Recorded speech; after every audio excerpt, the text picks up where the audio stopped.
So we're talking to Paul Birchall. Now, Paul, for people that maybe haven't come across you before, how would you describe yourself, what it is and what you do? I'm a musician. I'm a music writer. I'm a music producer. A general kind of musical dog's body, really. Right, now, you've worked with Snake Davis for quite a long time. What's he like to work with to begin with? Snake's an absolute gent, and he's such a passionate guy. It's always a pleasure to be with and work with, especially, and particularly as well when you're creating stuff as well. He's just a great guy to be around all the time because his passion is just exudes into everybody else, and his interest in playing different instruments and different styles of music rather than just being a kind of a jazz saxophone player makes these shows really, really interesting that we're going to do tonight, because there's Japanese instruments, there's Irish whistle, there's soprano, tenor. It's just great. It's a right old cacophony of wondrousness. But yeah. Right, okay. And presumably you'll have worked with other interesting people in the past. And who else have you worked with?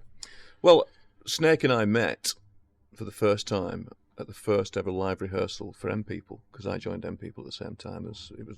Well, I say I joined. We became part of the touring band in '93. So that's going back some time now. It feels like '93. Yeah, that's a long time ago, isn't it? We met. We met for the first time there, and then we continued to tour with M People right through till 2000, world tours and stadium tours, and we did some really amazing things. Did quite a lot of TVs and Jules Holland specials and all kinds of things. So we shared all that. We in fact roomed together for a while until the budgets went up on the tour. The first couple of tours, the budgets were okay. We were treated well and everything, but we shared a room. But once the budgets went up, we got our own separate rooms. But so I've known him since then. And then in 2000, and people kind of stopped touring, but we continued to work with Heather Small, which we do continue to do. So today we did a gig with her only a few weeks ago at the Grosvenor House in London, and I'm doing a thing with her, the Preston Passion, this year, which is on Songs of Praise. It's going to be a live spectacular, so I'll be involved with that. I don't think there's any saxophone involved with that, so I don't know whether Snake's going to be involved in that or not. But yeah, so that should be good. And like I say, we continue to work with Heather, and I've written a few songs for Heather, arranged for her and stuff, and so that's been quite interesting. Within that period of time, I've done quite a lot of stuff. I wrote an album and co-wrote and co-produced an album with Jim Diamond, who I'm sure many of your listeners will have heard of. He's had massive worldwide hits with PhD and himself. An album called Sold and Healed, which is I was really, really pleased with. Still am. It's a great piece of work, and it was always good fun working with Jim. We did a couple of tours of Germany. And recently, over the last 3 or 4 years, I've been touring America quite a lot with a band from the 80s called Wang Chung, who had hits over here called like Dancehall Days.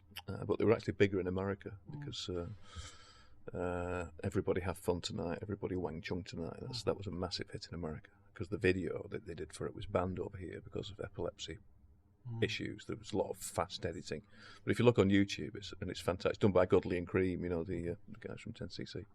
So that's been good fun. We've done a lot of road travelling right across America. We've gave us the opportunity to go to Memphis and see Graceland and stuff like that, which was a fantastic thing. Just trying to think what else I've been doing, but one of my main pet projects is a band called Combination Head, which I write and produce. There are some co-writing involved with Gareth Moot and other members of the band, and we've completed the third album last year, and that's out and about. It's doing well. It's not Thriller, but it's selling worldwide. From Australia, Russia, right across America, and it's available on iTunes. And what's that called? Combination Head's the band, and there's 3 albums. The first album was called Combination Head. The second album is called Progress, with a question mark, and the third album is Museum. I'm looking to do another album at some point later on this year. Start working with that. Now that's a rock band, isn't it? Yeah, it's what you might term as progressive rock.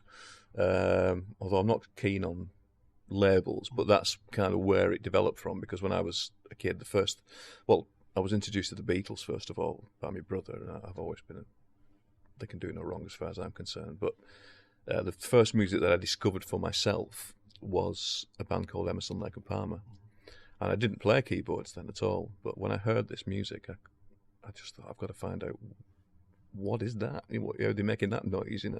And then I became obsessed by Keith Emerson, and I wanted a Hammond organ, and I wanted to learn to play like him.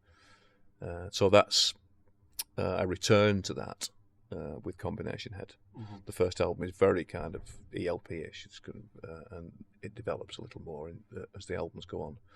But that's where that comes from. Right. Now, Lucy's a very keen songwriter, lyricist rather than songwriter. She has trouble with the music. Now, when you're putting together a piece of music, how do you go about? Do you sit down and think, right, I've got to write a piece of music today, or do you have things floating around in your head that just come to you? What do you do? There are periods where of maybe a few weeks where I don't do any writing at all. But other than that, I do that on purpose to kind of just clear I do other things, but other than that, I try and write every day. And I just sit at the piano, or I have a computer system that I can record ideas into, and I might do that, or I might just sit at the piano and come up with some ideas, they just build up. Mm-hmm. I either write them down, physically write them down on manuscript, or I keep them on a hard drive and revisit them. And every so often you get an idea and think, oh, I really want to develop that then. And instrumentals. But when it comes to songs, I will sometimes write the lyric myself, or sometimes I'll feel that somebody else will do a better job. Gareth Moulton, who's a very fine guitar player and singer, who lives in Macclesfield now. He plays with Cutting Crew, and he's done some great work. He's a very fine musician. He's an extremely talented lyricist, and he writes in a completely different way than I would write. So that's a really interesting thing to do. Because it's so exciting for me to give somebody a raw piece of music, and it comes back with this thing on top of it, which I wouldn't have thought, and I just find that so wonderful. And Gareth's so good; it's never a case of let's change this and change that. He just nails it, and it's always really exciting. So that's a plug for you, Gareth, if you're listening. Right. Okay. So we're going to play a piece of your music now. Okay. What are we going to play, and what's special about it? Well, talking about Gareth, I think we should play. I'm struggling now because I need the tracks in front of me. There's so many.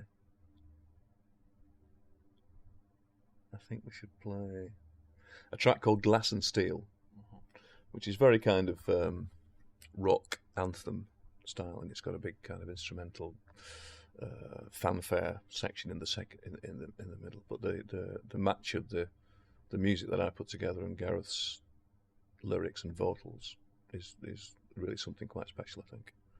And that's from the album Progress, which is written about the development of Preston into a city, and we're all being eaten up by the city without us knowing about it. Suddenly we're kind of in a city. I mean, I live in Exton on the outskirts, but we've got a Preston postcode, and there's this thing engulfing everything slowly, and and that's what that's all about. It's progress with a question mark, is it? Well, I'm going to ask another question for that.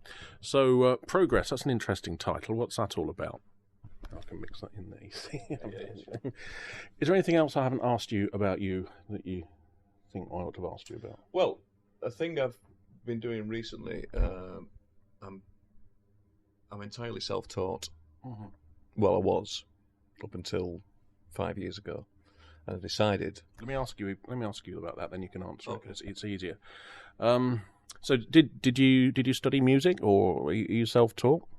And I'm entirely self-taught up until about 5 years ago, and I decided to study classical piano, go back right to the roots of it, and of course I've got some knowledge. I've built up some knowledge over my career of skill, but playing the classical repertoire and trying to master that is it's almost like playing a different instrument for me. So it was a heck of a challenge. So I've been sitting grades and stuff, and that's been quite exciting. And to be able to start to play that catalogue of music is just mind blowing, absolutely mind blowing. It has, yeah, and it helps me with my composition, and also on the study in front. I'm now sitting a degree at UCLan in it's a course called Music Practice, which is kind of based around experimental music, and that's making music with not necessarily musical instruments, and that's very exciting. And in fact, it is very interesting, yeah. And it's also you can imagine I'm the youngest in the class. Not everybody else is, ranges from 19 to the mid-20s.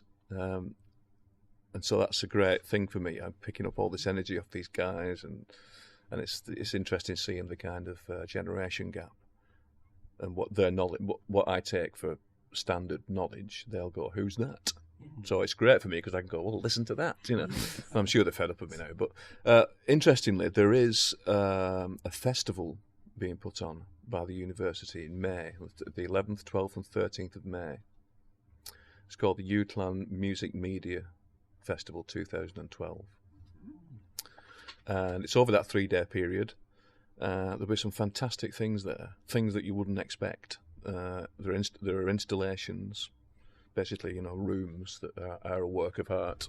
So there's sound and light in there, and you're taken into this other world. There'll be performance artists. Which building? It'll be in the media centre at UCLan. And we certainly need as much support as we possibly can at the moment, to kind of to fulfil that. Ironically, I'm away in London playing with Snake on the weekend of the festival, but I will be working with everybody to build up to that. But it's definitely worth support, and it's definitely worth going and seeing, because you will see and hear things that will take you by surprise. And you might go and see something and go, "Oh, I don't understand it," but it pushes the boundaries, and it's very exciting seeing young people experimenting like that in that sphere.